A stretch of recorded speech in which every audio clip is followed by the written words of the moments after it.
여러분, 이 아파트 또 주택, 단독주택 여기에 대한 패닉 바잉은요 멈출 줄을 모릅니다.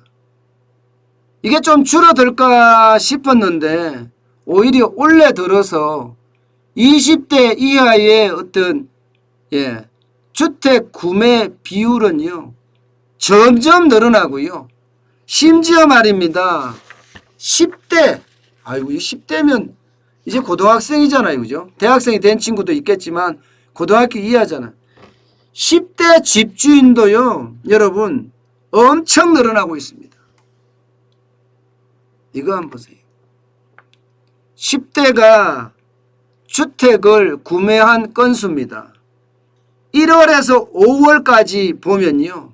69건이에요. 69건. 작년에 7건이었거든요.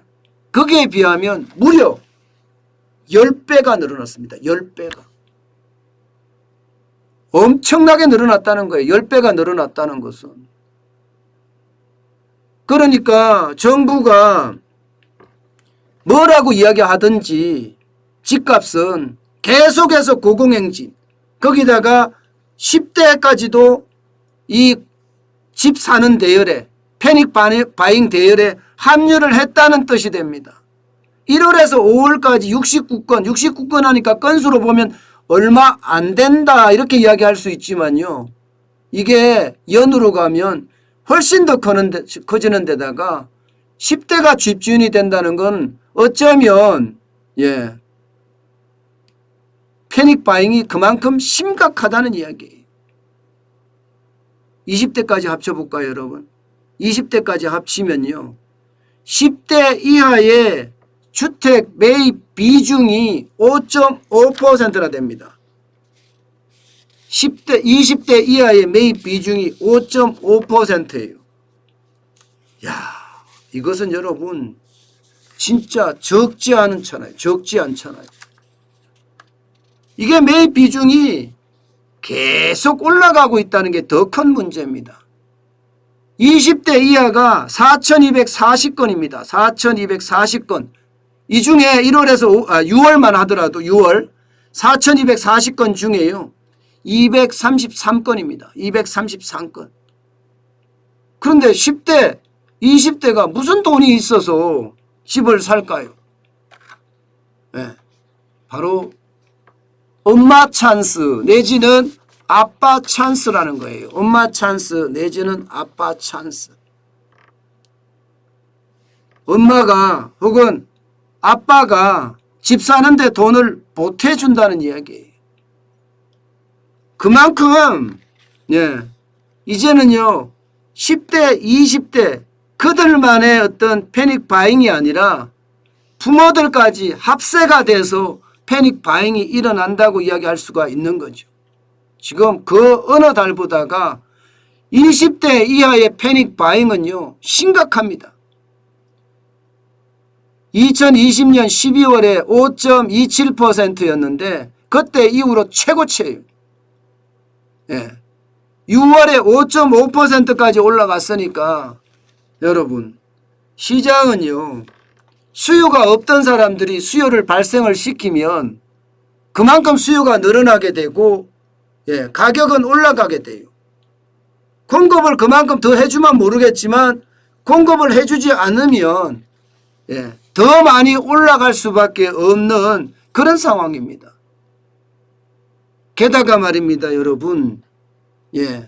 주택시장이 불안하니까 부모들이 나서서 정여까지도 굉장히 많이 지금 하고 있습니다. 정여까지도. 그러니까 집을 주는 거죠. 세금이 워낙 많으니까 주는 것도 있습니다. 여러분 알다시피 양도소득세가 이게 최고 세율이 세 채 있을 때는 82.5%고요. 두 채 있을 때는 71.5%예요. 그러다 보니까 정여세가 더 낮잖아요. 가격별로 좀 다르긴 하지만 최대 해봤자 50%밖에 안 되잖아요. 그러니까 정여를 하는 거예요.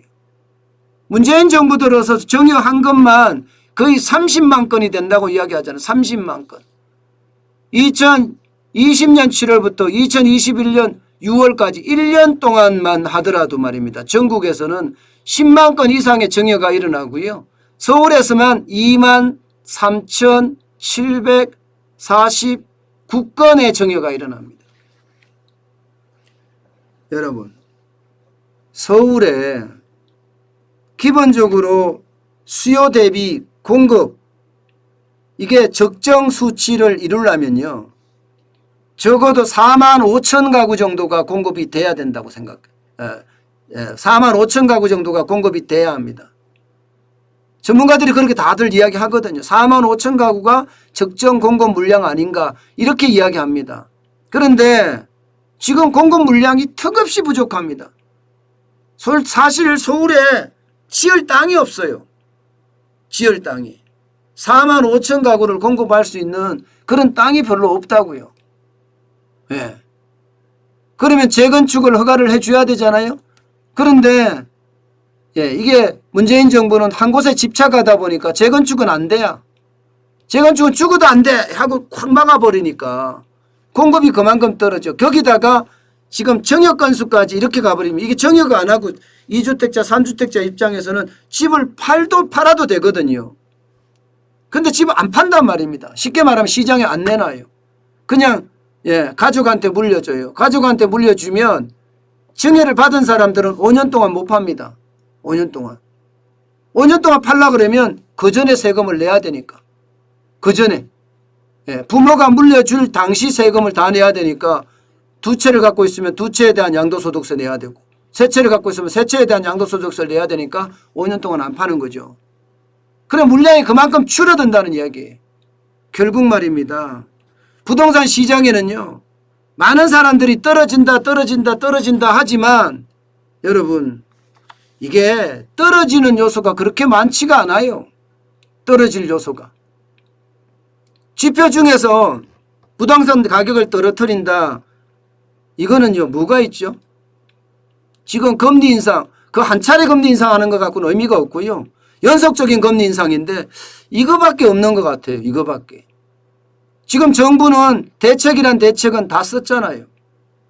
그러면 연속적인 금리 인상밖에 없는데 그 외에는 집값을 떨어뜨리는 요소가 단기적으로는 없습니다. 올라갈 요소만 많아요. 수요는 계속 늘어나잖아요. 20대, 10대까지 이렇게 늘어나고 있는 상태죠. 여기에다가 유동성은 넘쳐나잖아요. 3,380조가 넘으니까요. 3,380조가. 게다가 공급은 뒤따라 줍니까? 공급이 뒤따라 주지가 않아요. 공급이 뒤따라 주지가. 공급이 뒤따라 줘야지 이게 안정이 되는데 여기에다가 규제가 심각해서 물량을 내놓고 싶어도 못 내놔요. 양도소득세가 폭등했잖아요. 그러니까 버틸 때까지 버텨보자. 이게 아마 시장의 어떤 모양새가 아닌가 싶어요. 저는요. 부동산 시장이란 자체가 수요가 계속 늘어나는 요소만 많아지기 때문에 당분간 집값이 떨어질 일은 없을 거다. 저는 이렇게 단정적으로 이야기합니다. 뭐 지표 자체가 쭉 아무리 봐도 떨어질 지표가 없는데요. 그만 금리를 연속 인상밖에 없다니까요. 그러면 여러분 예상했던 것보다가 한국은행의 금리 인상 굉장히 빨라질 거예요. 금리 인상에 대해서 홍남기 경제부총리도 용인을 하는, 쉽게 말하면 금리 인상해야 된다는 주의잖아요. 한국은행의 지금 보고서들도 전부 다 금리 인상해야 된다는 보고서만 계속 나오고요. 이렇게 되면 연속적인 금리 인상도 간단 말입니다. 심리를 이미 그리 끌고 가요. 금리 인상해야 된다. 국민들이 동의를 해달라 이렇게 끌고 갑니다. 그럼 결국은 금리 인상은 올해 저는 2번이 될 수도 있다고 생각하는 게 그거예요. 심지어 내년 1월에도 저는 인상할 수도 있다. 이런 생각을 해요. 내년 3월 9일 날 대통령 선거니까 집값을 떨어뜨리는 모습을 어떻게 하든 보여야 되니까요.